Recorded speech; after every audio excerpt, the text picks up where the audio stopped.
Hello students and namaste everyone. I am Dhaval sir and our today's topic is your social science standard 8th textbook chapter number 1 part 2, and the name of the chapter is Socio-Religious Reforms.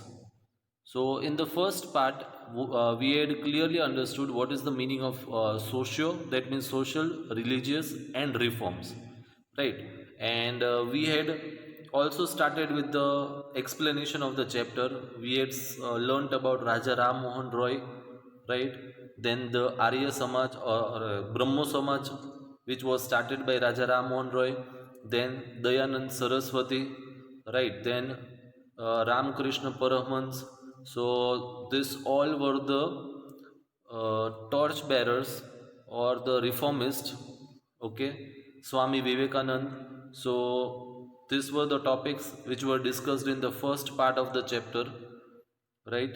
And in this today's second part of the lecture, we'll study the second part, that is reformation movements in the Muslim community.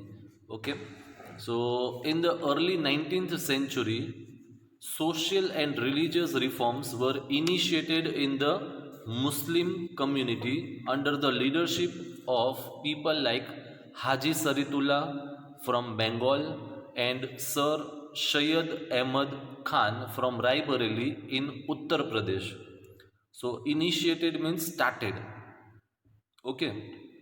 So reformation, that means the process of change was started in Muslim community under the leadership.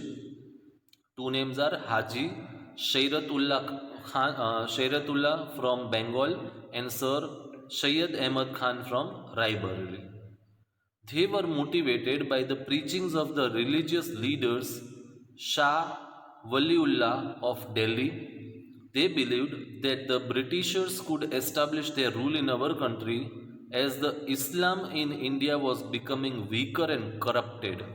Okay, so this is their point of view, that the Britishers were able to control India just because the Islam, that is the Islamic religion, in India was becoming weaker and corrupted. Okay, so they started Wahhabi movement in order to strengthen the Islamic religion and culture and also to make it pure. Okay, so that was about Muslim community. Further, many Muslims started acquiring English education due to the impact of Wahhabi movement and the growing influence of Western culture. Right. At that time, the Western culture's influence was increasing. Along with that, many Muslims, they also started acquiring English education. So, which was very helpful to them to get and gain more knowledge of the world around. However, due to the orthodox nature of the ulema, now orthodox means what, right? So orthodox means old tradition, old fashioned, right? Those who believe in the old thoughts and who doesn't easily accept the new thoughts or thinking. So those people are known as orthodox people of ulema. Now ulema is a body of Muslim scholars who are recognized as having specialist knowledge of Islamic sacred law and theology, right? So it is a group of people. Okay, as I said, it is a body of Muslim scholars. So those ulemas, they were very orthodox, right? And a large number of Muslims remain deprived of the English education because they did not believe in new thinking, new thoughts. So they did not allow their people to accept English education easily. Okay, so as we read, a large number of Muslims remain deprived of the English education. Deprived means they were not able to get it. Okay, social awareness and reforms, that means if they are not educated, they will not be aware about the things going around the world. They will not get more knowledge. Okay, and no changes will be brought in their society, their religion, and no reformations can be brought in by them.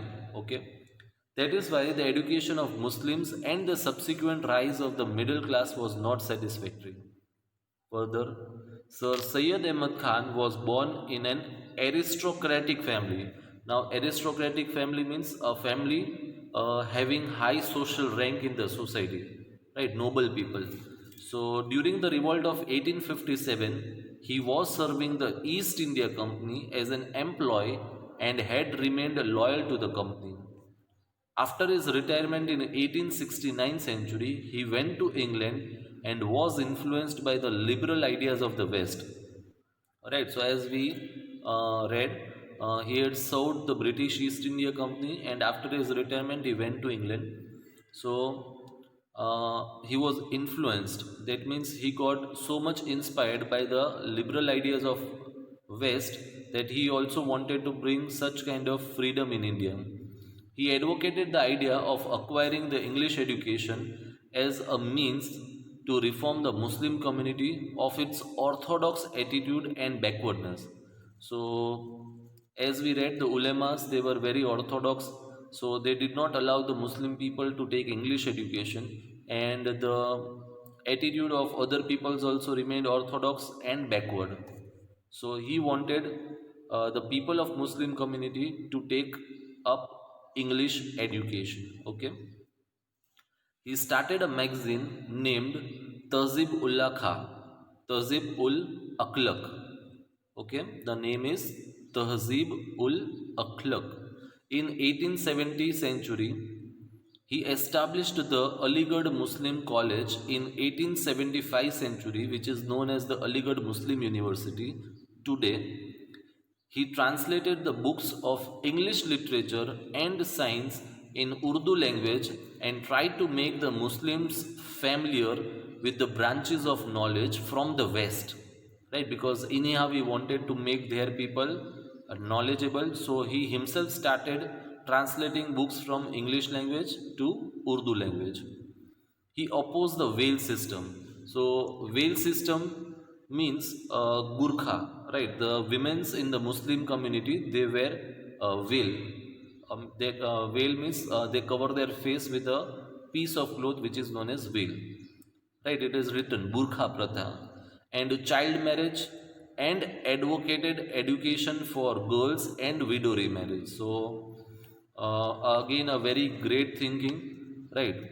Because each and everyone have right for freedom. So at present also we find this thing that in Muslim community many women they cover their faces. They are not allowed to keep their faces open. Okay, at that time child marriages were much in practice, so he tried to remove that. He advocated education for girls. That means the girls should be given more and more of the education, because in those days girls were not allowed to go out of the house, and therefore they were deprived from getting the education. Okay, and widows remarriage, because in those days widows were not allowed to get married. Next is Sikh community. So the reforms of the 19th century also influenced the Sikh community. So to bring reforms in the Sikh community, Shiromani Gurudwara Prabandhak Committee was formed with an objective to reorganize the religious practices. Reorganize means to bring change, to bring reforms, okay, and remove the evil practices from the Gurudwaras.